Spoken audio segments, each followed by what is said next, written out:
Assalamualaikum warahmatullahi wabarakatuh. Perkenalkan, saya Vina Nisa dari Prodi PIAUD Universitas Danau Medan. Saat ini saya ada di semester 3. Baik, pada kesempatan kali ini saya akan membahas tentang salah satu komponen dalam manajemen pendidikan anak usia dini, yaitu tentang manajemen supervisi.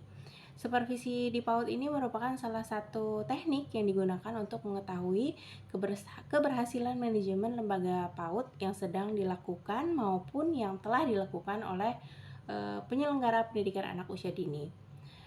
Tujuan supervisi sendiri adalah untuk memperbaiki pola manajemen dan sistem pendidikan yang dijalankan.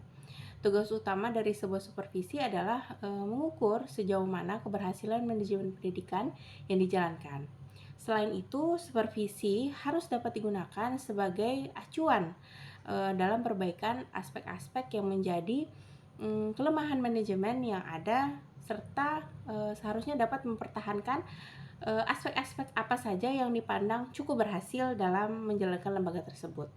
Dengan demikian, supervisi itu bukan hanya sebagai pemeriksaan, namun juga untuk membantu perbaikan dalam lembaga pendidikan. Konsentrasi supervisi pendidikan adalah untuk mengevaluasi keberhasilan manajemen, menemukan kendala, dan memecahkan serta melakukan perbaikan secara terus-menerus.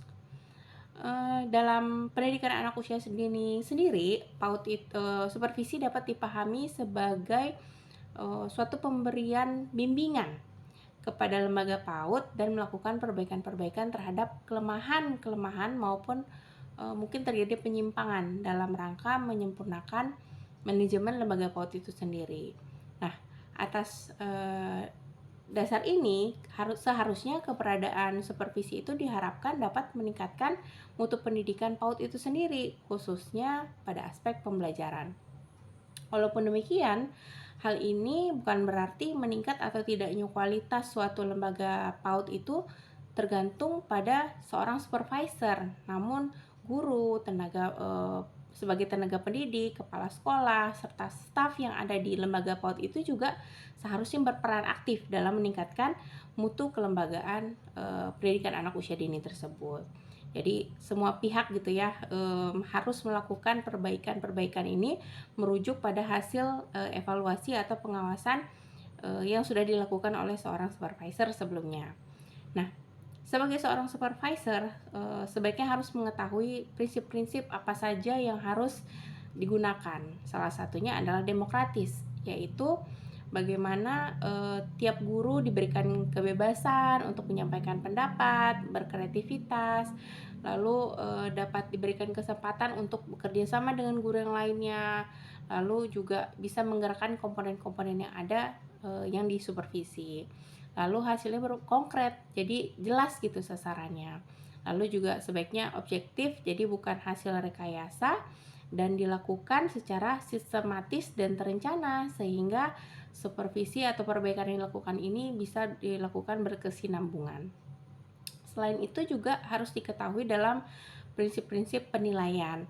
Bagaimana penilaian ini harus dilakukan menyeluruh terhadap seluruh program PAUD, termasuk bagaimana memilih bahan ajar, metode, pemberian tugas, tata tertib, pelaksanaan evaluasi, sarana dan prasarana yang tersedia dan sebagainya.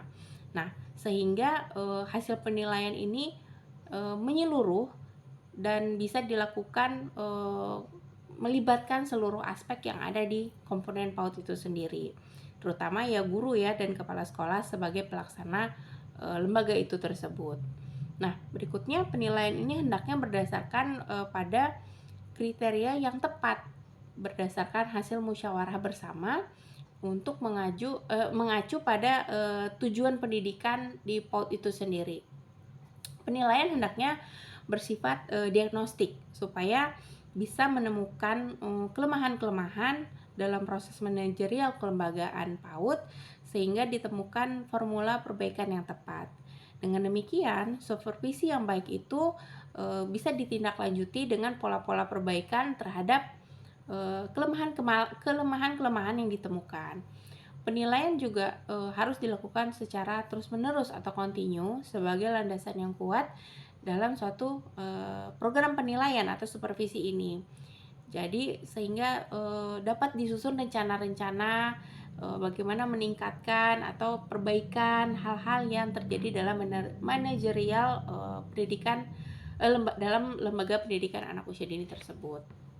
Lalu, sebaiknya penilaian ini bersifat fungsional, artinya penilaian yang mempunyai tujuan untuk meningkatkan kualitas pembelajaran dan dilakukan dengan maksud untuk memperoleh fakta-fakta yang lengkap, baik dari sisi aspek positif maupun negatifnya yang terkait dengan sarana penilaian tadi. Nah, lalu bagaimana supervisi di jenjang PAUD ini pada era Kumar atau kurikulum merdeka? Kalau kita lihat ini sekarang punya paradigma yang cukup signifikan dibandingkan pendekatan sebelumnya, di mana kita lihat orientasi dari supervisi ini tidak lagi bersifat kontrol dan penilaian saja, tapi lebih ke arah pendampingan, pemberdayaan, dan penguatan kapasitas seorang pendidik. Supervisi ini bukan berupa pengawasan gitu ya yang ketat menekan, tapi di sini justru menekankan kebebasan belajar atau student center dan memberikan fleksibilitas bagi seorang pendidik dalam berkreativitas dalam proses pengajaran.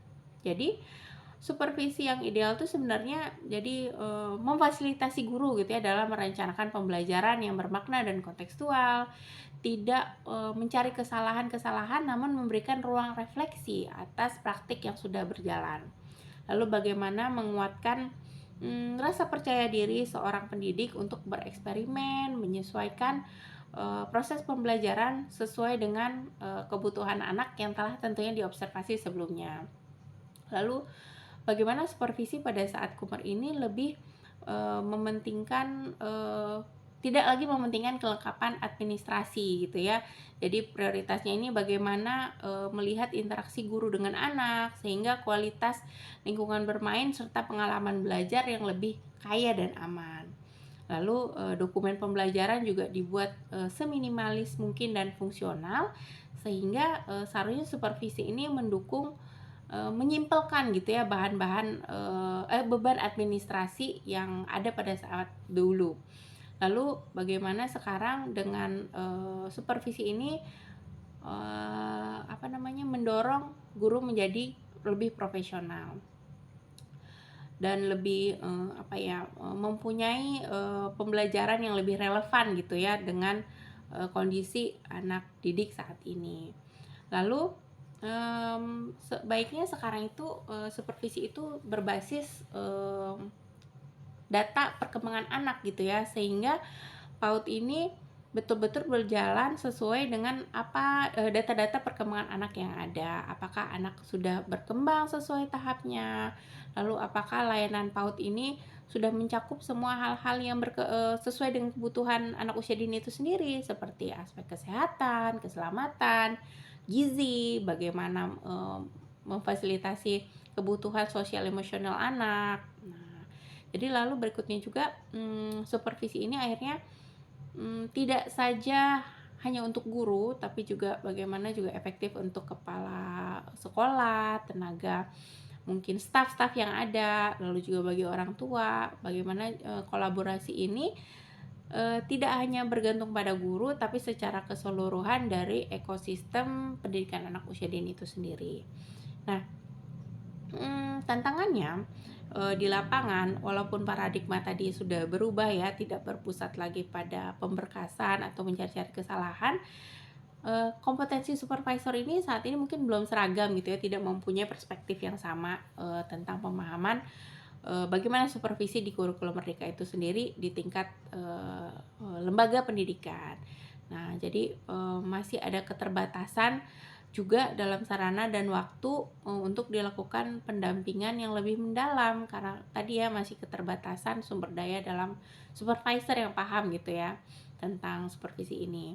Harapannya supervisi di era kurikulum merdeka ini lebih PAUD agar supervisor itu banyak diberikan pendampingan profesional sehingga lebih mumpuni gitu ya dalam melakukan supervisor. Lalu juga bagaimana satuan PAUD diberikan keleluasaan dalam menggali gitu ya karakter-karakter yang ada, hal-hal yang perlu disupervisi. Lalu berikutnya juga tentang beban pemberkasan yang mungkin sebaiknya sekarang sudah sangat berkurang dan terus mudah-mudahan terus berkurang gitu ya, sehingga tidak menjadi beban kerja guru yang terlalu berlebihan. Nah, jadi sehingga diharapkan bagaimana supervisi dalam era Kummer ini atau kurikulum merdeka ini lebih humanis, tidak mencari-cari kesalahan, tapi bertujuan untuk meningkatkan kualitas dari pembelajaran itu sendiri, bagaimana memberikan pengalaman pembelajaran yang bermakna dan menyenangkan bagi anak usia dini itu sendiri. Mungkin sekian dari saya. Terima kasih. Wassalamualaikum warahmatullahi wabarakatuh.